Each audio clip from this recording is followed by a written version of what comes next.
Good evening to everyone. तो मैं भोपाल से हूँ, भोपाली हूँ, लेकिन इंदौर ज़्यादा दूर नहीं है, तो आपसे कनेक्ट कर सकती हूँ। यहीं की हूँ, मध्य प्रदेश की। सबसे पहले तो ये कहूँगी कि जैसा मैम ने बताया कि मैंने कैसे शुरुआत की, या स्कूल में थोड़ा सा दिमाग में था। तो हाँ, स्कूल में थोड़ा सा कहीं सोचा था, कहीं शायद पढ़ लिया होगा, कहीं सुन लिया होगा कि नहीं IAS ऑफिसर नाम की कोई चीज़ होती है। लेकिन तब ये भी नहीं पता था कि यार UPSC नाम की कोई एग्ज़ाम है, सिविल सर्विस एग्ज़ाम है, उससे और भी पोस्ट में आप सिलेक्ट हो सकते हैं, ऐसा कुछ नॉलेज नहीं था। जब मैं अपने कॉलेज लेवल में आई, जब कॉलेज में एडमिशन लिया, मैंने भोपाल से ही प्राइवेट इंजीनियरिंग कॉलेज से केमिकल इंजीनियरिंग किया है। और उस दौरान मुझे जब मैंने सोचना शुरुआत की कि क्या बनना है, कंटेम्पलेट किया कि एग्जैक्टली क्या करियर चाहती हूँ, तो लगा कि यार कहीं जो पुरानी ड्रीम थी, एक जो सपना था, वो अभी उसको सामने लाना चाहिए। फिर इस बारे में और पढ़ा, और तब खान स्टडी ग्रुप भोपाल में सेंटर वहाँ पे जैसे शुरू हो गया था, तो मेरा जो फाउंडेशन कोर्स है मैंने वहाँ से किया। और इस एग्ज़ाम के बारे में जो चीज़ें मुझे 1-2 साल में समझ में आई हैं, वो कुछ चीज़ें मैं आपसे शेयर करना चाहती हूँ। सबसे पहली चीज़ जो पहले जय और रचना हम दोनों बोल चुके हैं कि कंसिस्टेंसी। आप अगर दिन में, कई बार हमसे सवाल पूछते हैं कि आप कितने घंटे पढ़ाई करते हैं, तो देखिए घंटे मैटर नहीं करते। कोई 17-18 घंटे हमें नहीं पढ़ना है, इतना हम पढ़ भी नहीं सकते। एक दिन पढ़ सकते हैं, दूसरे दिन नहीं पढ़ पाएंगे। 5 से 6 घंटे ही आपको देने हैं या उतने निकालने हैं, पर वो जो वक्त आप अपनी पढ़ाई को देते हो, वो कंसिस्टेंटली आपको रोज़ उतना ही अपने पढ़ाई को देना है। Consistency is the key, that is the first and the most important thing जो आपको ध्यान में रखनी है। दूसरी चीज़ इस एग्ज़ाम में मुझे लगता है इक्वली इम्पॉर्टेंट है, क्योंकि ये जर्नी लंबी होती है। जैसे एग्ज़ाम ही 1 साल तक चलती है, आप प्रीलिम्स देते हैं, फिर आप मेंस देते हैं, आप इंटरव्यू में जाते हैं पर्सनालिटी टेस्ट के लिए, तो एग्ज़ाम 1 साल तक खुद चलती है। उसके पहले मान लीजिए आप 1-1.5-2 साल पहले से प्रिपेयर कर रहे हो, तो ये जर्नी काफ़ी लंबी रहती है। उस जर्नी में मेंटली अपने आप को मोटिवेट रखना, अपने आप को बूस्ट करते रहना, वो भी इक्वली इम्पॉर्टेंट है। और इसीलिए अपने आप पर भरोसा बेहद ज़रूरी है। You need to have a faith in yourself कि अगर आपने इसमें कदम रखा है, अगर आपने सोचा है कि आप सिविल सर्विस एग्ज़ाम देना चाहते हैं और देंगे, तो आपको ये ठान के उसमें जाना है कि हाँ, मैं ये कर सकता या कर सकती हूँ। ये एक अपना मोटिवेशन, अपने साथ एक फेथ, बिलीफ अपने ऊपर आपको हमेशा रखना है। कमिंग टू प्रेपरेशन की कैसे तैयारी करनी है, बहुत सारी बातें आप सुन चुके हैं कि आंसर राइटिंग में कैसे करना होता है, आंसर राइटिंग का स्ट्रक्चर कैसा होना चाहिए। तो मैं शुरू में सबसे पहले ये कहूँगी कि मेरे प्रिपरेशन का बेस 2 चीज़ें रहीं। पहला था करंट अफेयर्स। करंट अफेयर्स इसलिए मैंने उसी से शुरुआत की क्योंकि करंट अफेयर्स सबसे इंटरेस्टिंग पार्ट होता है। कई बार आपको हिस्ट्री कभी बोरिंग लगेगी, कई बार आपको लगेगा ज्योग्राफी इतना, कभी हर किसी के अपने अपने फेवरेट्स होते हैं। तो मुझे वो 2 सब्जेक्ट्स लगते थे कि यार इतना मन नहीं करता है, लेकिन न्यूज़पेपर्स और करंट अफेयर्स में जो भी नया चल रहा है वो मुझे हमेशा इंटरेस्टिंग लगता था। इंटरनेशनल रिलेशंस में क्या हो रहा है, क्या सोशल रियलिटीज़ हैं, कहाँ क्या हुआ, उसका क्या इम्पैक्ट पड़ेगा एडमिनिस्ट्रेशन पे और हमारे कंट्री पे, तो उसको आप अपना एक बेस बना सकते हो।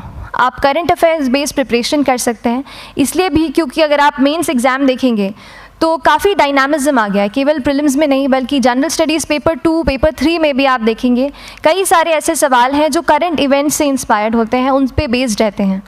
तो जब आप न्यूज़पेपर बेस्ड, करंट बेस्ड पढ़ाई करते हैं तो वो आपका प्रिपरेशन वहाँ से भी कवर हो सकता है। दूसरी जो चीज़ मैंने जिस पे बहुत फोकस किया वो थी आंसर राइटिंग। तो आंसर राइटिंग का जैसे खान सर बता रहे थे कि आंसर राइटिंग की प्रैक्टिस बहुत की, तो उसके पीछे मेरा ये था कि जब मैं हमेशा प्रीलिम्स का कोई भी पेपर टेस्ट देती थी, हम मॉक टेस्ट देते हैं, तो मॉक टेस्ट देती थी तो हमेशा मेरे मार्क्स करीब 90 to 110, 120, इससे ऊपर मेरे कभी मार्क्स नहीं जाते थे। तो मुझे हमेशा ये डर था कि यार प्रीलिम्स में कहीं मेरा कुछ, क्योंकि कट ऑफ भी इसी कुछ रेंज में जाता है, तो हमेशा लगता था कि यार कुछ गड़बड़ यहाँ ना हो जाए। लेकिन जब मैंने आंसर राइटिंग की और मेंस एग्ज़ाम के बारे में जाना, तब मुझे लगा कि आंसर राइटिंग एक ऐसी चीज़ है, मेंस एक ऐसा फेज़ है सिविल सर्विस एग्ज़ाम का जहाँ पे आप अच्छे से तैयारी कर सकते हैं। And if you have written the answers, if you know कि you have covered the points well, if you have included उसमें कुछ आपने facts, international reports, government schemes, आपने कुछ ऐसे उसमें सॉल्व भी डाला है, तो जो रिज़ल्ट आएगा वो सेटिस्फैक्ट्री ही आएगा, अच्छा ही आएगा। तो मेंस एक ऐसा पार्ट है जिस पे आप काफ़ी बैंक ऑन कर सकते हो।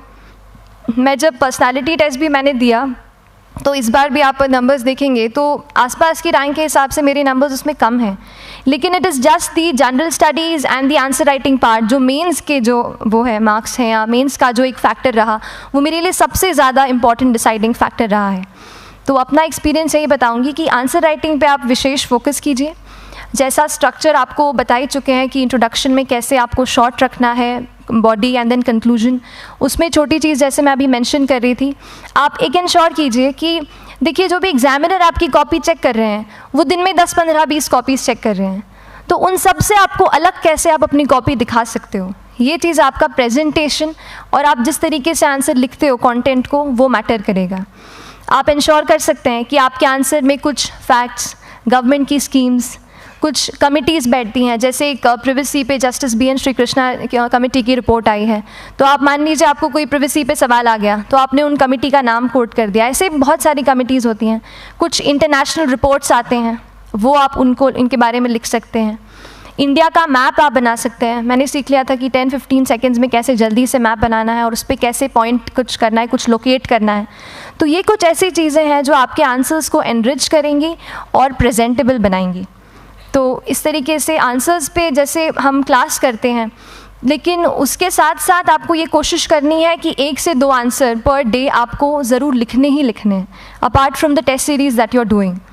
आंसर राइटिंग से 2-3 चीज़ें होती हैं, ना केवल हमारी एक लिखने का हमें समझ आता है हम क्या लिखते हैं कैसा है, पर हमारा कॉम्प्रिहेंशन भी इम्प्रूव होता है।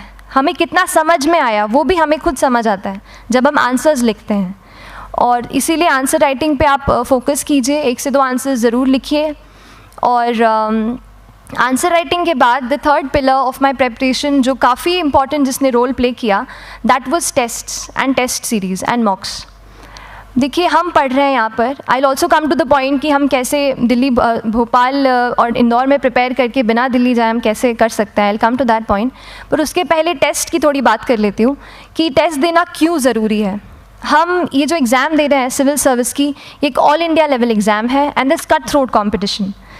तो उसके लिए आप केवल पढ़ते रहें, सारी बुक्स, मटेरियल्स, स्टैंडर्ड ये करंट का सब पढ़ लें, लेकिन अगर आप ये नहीं जज कर पाए कि आपका क्या लेवल है at an all India level, तो चीज़ें समझ में आप नहीं, मतलब आप आगे नहीं बढ़ पाएंगे या सही डायरेक्शन नहीं पकड़ पाएंगे।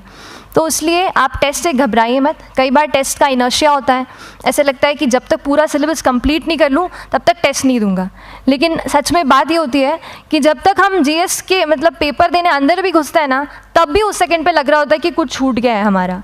तो ये चीज़ होगी ही, इसीलिए ये मैं कभी मत सोचिए कि जब तक पूरा सिलेबस नहीं कर लूँ टेस्ट नहीं दूंगा। जैसे आपका एक थोड़ा बेस बन जाता है प्रिपरेशन का, आप टेस्ट दीजिए, चाहे वो प्रीलिम्स का MCQ का टेस्ट हो या मेंस का राइटिंग स्किल की प्रैक्टिस हो, टेस्ट पे आप फोकस कीजिए। उसके बाद टेस्ट केवल देने के लिए नहीं देना है, उसको एनालाइज भी अच्छे से करना है। When you get the answer hints, when you get the answer keys, analyse properly कि आपकी क्या गलती हुई है और उससे भी सीखने की कोशिश कीजिए कि क्या कुछ नया मुझे इस टेस्ट पेपर से या इस आंसर कॉपी से मिल सकता है। तो इस तरह से टेस्ट पे भी आप फोकस कीजिए। And I will come lastly to the point कि जब मैंने प्रिपरेशन शुरू की थी अपने कॉलेज के 2nd ईयर 3rd ईयर आते आते, तो मन में बहुत सारे फियर्स थे। मैं भी एक नॉर्मल फैमिली से हूँ, मेरे फैमिली में किसी ने आज तक सिविल सर्विस का पेपर भी नहीं लिखा था, तो मन में बहुत सारे फियर्स थे, डाउट्स थे, क्या होगा, कैसे होगा। तो हो सकता है आपके मन में भी ऐसा हो।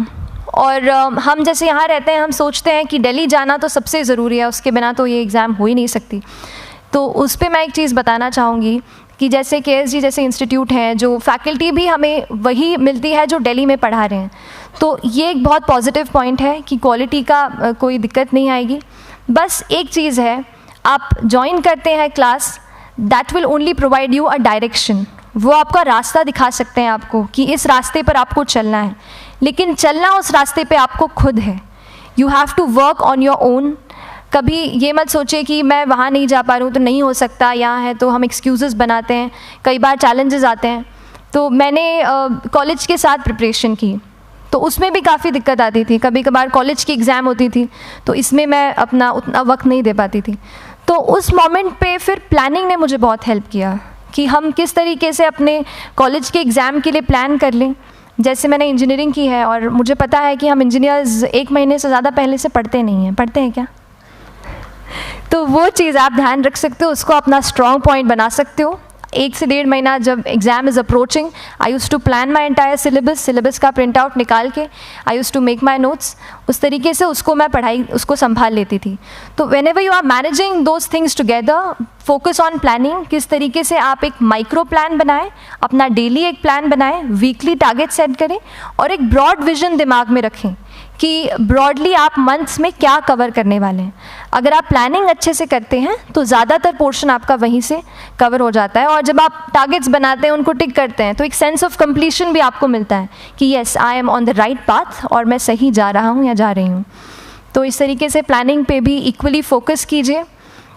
एंड बस यही सिंगल बिगेस्ट मैसेज मेरी तरफ से यही रहेगा कि आपने अगर ठान लिया है, अगर आप सोचते हैं कि आप ये एग्ज़ाम क्रैक कर सकते हैं, तो आपको रोकने वाला और कोई नहीं, आप खुद ही हो सकते हैं। तो खुद आप अपनी रुकावट कभी मत बनिए, एक्सक्यूज़ेस मत बनाइए। ऑब्स्टिकल ज़रूर आएंगे, उन्हें आपको चैलेंज करना है। Challenges are meant to be challenged.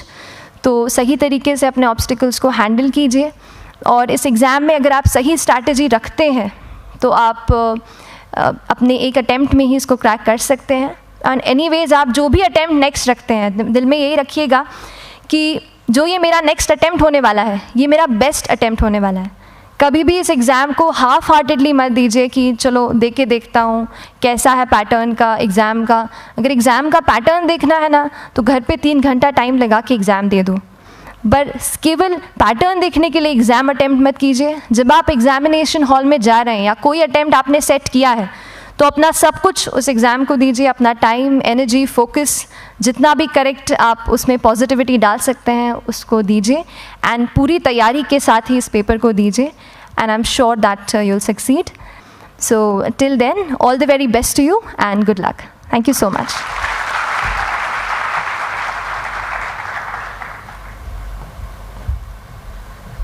Thank you so much. As Srishti said कि आपके कोई भी क्वेरीज हों तो she will come to take classes in KSG in Indore and Bhopal branch. So lastly, I would like to thank you all for being such a patient crowd, for being such a patient audience. एक चीज़ मैं कह सकती हूँ कि ये जंग बहुत बड़ी है, because you are entering into an ocean without knowing the depth of it and without knowing the art of swimming. ठीक है, तो पहली जंग तो आपने यहाँ जीत ली जब आपने ये सोच लिया, आप यहाँ बैठे हो, ये सोच के बैठे होगे कि शायद मुझे सिविल सर्विसेज करने हैं। तो इस शायद को यकीन में बस आपको खुद को बदलना है, and we are there to support you at all the moment, at all the time. जब भी हमसे पॉसिबल होगा, हम सब, इवन डॉक्टर खान, सब आपको ज़रूर हेल्प करेंगे। Thank you so much.